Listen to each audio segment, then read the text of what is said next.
Hi ගෙදර තියෙන එළවලු ටිකෙන් රසම රස එළවලුවත් එකක් හදාගන්නේ කොහොමද කියලා බලමුද? ඉතින් මුලින්ම තාච්චියක් ලිපේ තියාගන්න. ඔයා කැමති ඔයිල් වර්ගයක් එහෙම නැත්නම් බටර් එකතු කරගන්න. අද වෙජිටබල් විදිහට ගත්තේ කැරට්, බෝන්ජි සහ ලීක්ස්. ඉතින් ඊට පස්සේ මේ තියෙන ලෑස්ති කරගත්ත තුන පහ ටික බටර් ටික හොඳින් මෙල්ට් වුණායින් පස්සේ ඔයාට පුළුවන් තුන පහ ටික දාන්න. ඉතින් සුදු ලූණු, අවමිරිස්, ඒ වගේම කරපිංචා, කුණුදුපුටි කෑල්ලක් සහ එනසල් තමයි අද මම එකතු කරගත්තේ. ඊට පස්සේ මේක ටිකක් රස කරගන්න ඕනේ නිසා මුද්‍රස් බලන් එකතු කරගන්නවා. ඉතින් මේ විදිහට මුද්‍රස් බලන් ටිකක් එකතු කරගෙන මේක හොඳට තෙලේ පොඩ්ඩක් බෙද ගන්න ඕනේ. ඉතින් ඔයගොල්ලෝ මුද්‍රස් බලන් එකතු කරගන්න කැමති නැත්නම් මේක ස්කිප් කරන්න. සමහරව අර ඒක හැපෙනකොට එන පැණි රසට කැමති නැහැ.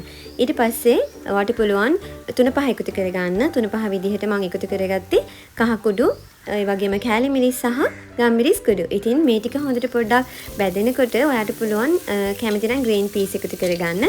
අද මගේ ළඟ තියෙන නිසා මම ග්‍රීන් පීස් එකතු කරගන්නවා. නැත්නම් අත්‍යවශ්‍යම නැහැ. ඉතින් ඊට පස්සේ පුළුවන් ඔයාට මේ විදිහට කැරට් සහ බෝන්චි එකතු කරගන්න. ඔයා කැමති නම් මේකට ගෝවා ටිකක් එහෙම එකතු කරගන්න පුළුවන්. එතකොට තවත් රසයි. ඉතින් කැමති දේවල් එකතු කරගන්න පුළුවන්. ඉතින් මේක වෙජිටබල් රයිස් එකක් නේද?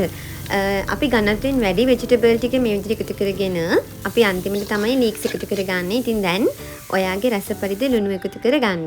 ඉතින් දැන් අපි ඔන්න මේකට ලීක්ස් එකතු කරගන්නවා. ඉතින් ඔයා කැමති නම් ලීක්ස් ඒ වගේම ලුණු කොළ එකතු කරගන්න පුළුවන්. දැන් ඉතින් තියෙන අපිට බත් ටික එකතු කරගන්න. ඉතින් ඊට පස්සේ මේ විදිහට හොඳට මික්ස් කරගන්න. ඉතින් මේ එළවලු බත් එක රසයි වගේම හරිම ගුණයි. පුංචි බබාලට එහෙම දෙන්නත් හරිම හොඳයි. ඉතින් ඔයා තනියම ඉන්න වෙලාවකට කම්මැලිනේ. ඉතින් මේ වගේ වෙලාවකට මේක හදාගෙන රස බලන්නත් පුළුවන්. එහෙනම් ඉතින් ආයි වීඩියෝ එකකින් මුණ ගැහෙමු. එතකන් හැමෝම ආදරෙන් පරිස්සමෙන් සතුටින් ඉන්න. බයි.